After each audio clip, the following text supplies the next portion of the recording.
उत्तर प्रदेश में एक बड़ा घोटाला सामने आया है। मुख्यमंत्री अभ्युदय योजना के तहत अपॉइंट किए गए कोर्स कोऑर्डिनेटर के नियुक्ति में गड़बड़ी सामने आई है। इस मामले में समाज कल्याण विभाग की तरफ से एक एफआईआर भी दर्ज हुई है। क्या है ये घोटाला और कैसे ये घोटाला पकड़ में आया, इस पर बात करने के लिए हमारे साथ उत्तर प्रदेश सरकार के समाज कल्याण मंत्री असीम अरुण जी हैं। सर, आज तक पे स्वागत आपका, बहुत बहुत। सर, पहले तो ये कि ये घोटाला पकड़ में आपके कैसे आया, क्योंकि ये 2 साल पहले का मामला है और अपॉइंटमेंट जो हुए वो 2-3 साल पुरानी बातें हैं। मेरे पास एक गुमनाम शिकायत आई कि कुछ लोग ऐसे हैं जो कोचिंग में पढ़ा तो रहे हैं या कोचिंग कोऑर्डिनेटर का काम कर रहे हैं, लेकिन जो अनिवार्य अर्हता रखी गई थी कि वो आईएएस या पीसीएस का मेंस पास किए हुए होने चाहिए, वो नहीं है और उन्होंने इसका एक नकली अपना सर्टिफिकेट लगा रखा है। जब गोपनीय रूप से सैंपल के कुछ कैंडिडेट्स पे जांच की गई तो पाया गया कि ये बात सही प्रतीत होती है। फिर उस पर एक औपचारिक जांच डिप्टी डायरेक्टर द्वारा की गई और यूपीपीएससी से भी हम लोग ने आख्या मांगी, तो 69 में से 48 लोगों के गलत मार्कशीट या पास होने का प्रमाण पत्र लगाया हुआ पाया गया। ये बहुत गंभीर बात है और इक्का दुक्का कहीं कोई गड़बड़ी कर रहा हो व्यक्ति तो उस व्यक्ति की गलती दिखती है, लेकिन जहाँ पे व्यापक तौर पे किया गया तो निश्चित रूप से जो कंपनी लेकर के आ रही है उनकी भी गलती है और साथ साथ जिन अधिकारियों ने इंटरव्यू लिया, जिनकी जिम्मेदारी थी डॉक्यूमेंट वेरिफिकेशन की, उनकी भी गलती है। कंपनी के खिलाफ एफआईआर दर्ज की गई है। जो अधिकारी इस सिलेक्शन प्रक्रिया में थे उनके खिलाफ प्रशासनिक जांच अभी हो रही है। किसी को भी बख्शा नहीं जाएगा और साथ साथ भविष्य में ऐसा ना हो इसके लिए रोकथाम के उपाय, सिस्टम को मजबूत करने के उपाय किए जा रहे हैं। सर, एक सवाल कि इसमें किस तरीके के लोग भर्ती हो गए, दूसरे का रोल नंबर लेकर के, दूसरे की मार्कशीट इस्तेमाल करके, किस तरीके की चीज़ें सामने आई यूपीएससी से जब आपने वेरिफिकेशन कराया?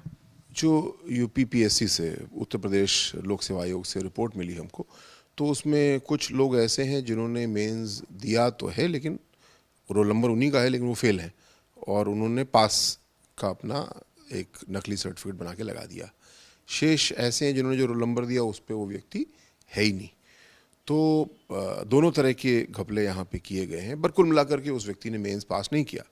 जब उसने मेंस नहीं पास किया तो वो कोचिंग में किस तरीके से पढ़ाने के लिए उपयुक्त हुआ और ये कंडीशन स्पष्ट रूप से हमारे चयन प्रक्रिया में लिखी हुई है। गड़बड़ी ऐसी हुई, उसको हम लोगों ने ठीक किया। जो अपराधी हैं, जिसमें ये कैंडिडेट्स भी शामिल हैं और कंपनी भी शामिल है और अधिकारी भी शामिल होंगे, इन सब के खिलाफ जो योगी जी की नीति है ज़ीरो टॉलरेंस करप्शन के खिलाफ, उसके तहत चलते हुए कठोर कार्रवाई की गई है। आगे और कठोर कार्रवाई की जाएगी, पैसा भी वसूला जाएगा और भविष्य में आउटसोर्सिंग का जो भी पद है उसके लिए डॉक्यूमेंट वेरिफिकेशन और पुलिस वेरिफिकेशन जैसे नियमित कर्मियों की जाती है वैसे ही हम कराएंगे। तो ये जो डॉक्यूमेंट वेरिफिकेशन है, पुलिस वेरिफिकेशन है, ये समाज कल्याण विभाग के लिए या उत्तर प्रदेश सरकार को ही लिख रहे हैं कि सभी विभागों में, क्योंकि आउटसोर्स तो लगभग विभागों में हो रहा है?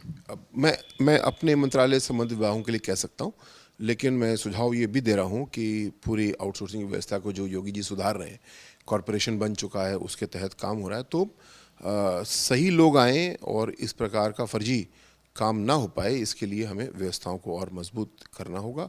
जैसे नियमित कर्मियों के लिए किया गया उसी तरीके से आउटसोर्सिंग कर्मियों के लिए भी डॉक्यूमेंट वेरिफिकेशन और पुलिस वेरिफिकेशन को हमको और ताकत देनी होगी। सर, हमने वो जो कंपनी है जो जांच के दायरे में है, अवनी परिधि के जो डायरेक्टर हैं, उनसे भी बात की तो उनका कहना था कि इस पूरे मामले में जो सिलेक्शन प्रोसेस था वो विभाग की ही 2 कमेटियां बनी थी और उनके द्वारा ही सिलेक्शन किया गया। जो डॉक्यूमेंट वेरिफिकेशन था वो भी समिति के द्वारा ही किया जाना चाहिए था। वो तो सिर्फ सर्विस प्रोवाइडर थे, वो सिर्फ सैलरी देने का काम कर रहे थे सरकार और कैंडिडेट के बीच में।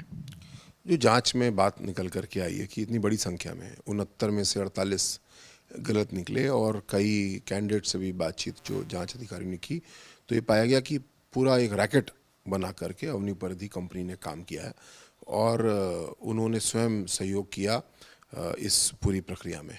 इसी वजह से उसको प्रथम दृष्टया अपराधी मानते हुए एफआईआर दर्ज की गई है। पुलिस, मुझे विश्वास है कि बहुत गहराई से इन्वेस्टिगेशन करेगी, कहाँ पे नकली कागज़ बनाए गए, कैसे उनको तैयार किया गया। जब ये सब चीज़ें निकलेंगी तो और क्लियर होगा कि किसका इसमें क्या रोल है। विभाग के अफसरों की भूमिका। जी, लेकिन साथ साथ जो विभाग के अधिकारी हैं जिनकी जिम्मेदारी थी इसको चेक भी करना, और जिन्होंने नहीं चेक किया, जिन्होंने ये गलती की, जिन्होंने ये अपराध किया, उनके खिलाफ भी जांच जारी है प्रशासनिक दृष्टिकोण से। उस पर भी कार्रवाई होगी और एफआईआर में भी जो दोषी निकल कर के आएंगे अधिकारी, उनके खिलाफ कार्रवाई होगी। एक आखिरी सवाल, भविष्य में चूंकि ये अभ्युदय योजना जो कोचिंग की है वो तमाम उन परिवारों के लिए है जो बच्चे बड़े शहरों में नहीं जा सकते, बड़ी कोचिंग्स में नहीं जा सकते, उनके लिए भविष्य में इस तरीके के फर्जीवाड़ा ना हो, उन बच्चों के भविष्य के साथ क्या और ऐसा करेंगे, स्ट्रेंथन करेंगे, टाइट करेंगे व्यवस्थाओं को? पहला तो ये कि जो कोचिंग कोऑर्डिनेटर का पद है उसको हम लोग अब यूँ चेंज कर रहे हैं कि जो टीचर हैं उन्हीं को कुछ एक्स्ट्रा मानदेय हम देंगे, जिससे कि वो पढ़ाएं भी और साथ साथ कोचिंग कोऑर्डिनेटर का भी काम करें। ये अभी पॉलिसी हमने तैयार कर ली है, हम इसको अप्रूव करके जारी करेंगे। ज़्यादा महत्वपूर्ण बात यह है, चोरी को रोकने के लिए चोर पकड़ना भी ज़रूरी है और ताले को भी मजबूत करना ज़रूरी है। तो जो डॉक्यूमेंट वेरिफिकेशन, पुलिस वेरिफिकेशन की प्रक्रिया है, इसको हम लोग और ताकत देंगे, क्योंकि आउटसोर्सिंग कर्मचारी यहाँ से वहाँ कई बार चले भी जाते हैं। तो ऐसी व्यवस्था पे विचार करेंगे कि एक बार उसका वेरिफिकेशन हो जा रहा है तो कुछ 6 महीने के लिए, साल भर के लिए वैलिड हो, ताकि वेरिफिकेशन की वजह से महीनों विलम्ब हो सकता है। तो हमको कर्मी भी चाहिए, हमको सही कर्मी भी चाहिए, उसको भी असुविधा ना हो, और इस प्रकार की जो गड़बड़ी हुई है दोबारा किसी को मौका ना मिले, इसके लिए काम करेंगे। वसूली कैसे करेंगे? 7 करोड़ रुपया मतलब 2 साल में इनको दे दिया गया, अब वसूली उस कंपनी से होगी या कैंडिडेट से होगी? वसूली दोनों से होगी। मुख्य रूप से तो कैंडिडेट से होगी जिसको तनख्वाह वो मिल चुकी है, लेकिन जो कंपनी है उसका भी उसमें से एक प्रॉफिट का हिस्सा होता है। तो जो कंपनी के जेब में गया है वो कंपनी से वसूला जाएगा, जो कैंडिडेट्स के जेब में गया वो कैंडिडेट से वसूला जाएगा। जो अपराध का दृष्टि से काम है उसके लिए कोर्ट के जरिए उनको दंडित कराया जाएगा। गिरफ्तारियां?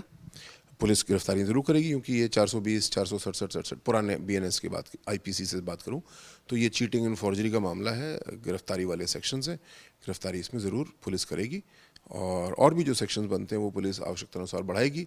इन्वेस्टिगेशन के बारे में नहीं कुछ कहना चाहूँगा, मैं चाहूँगा free and fair investigation police करे, जो आरोपी उनको भी अपनी सफाई देने का अवसर दे और फिर कठोर कार्रवाई करे।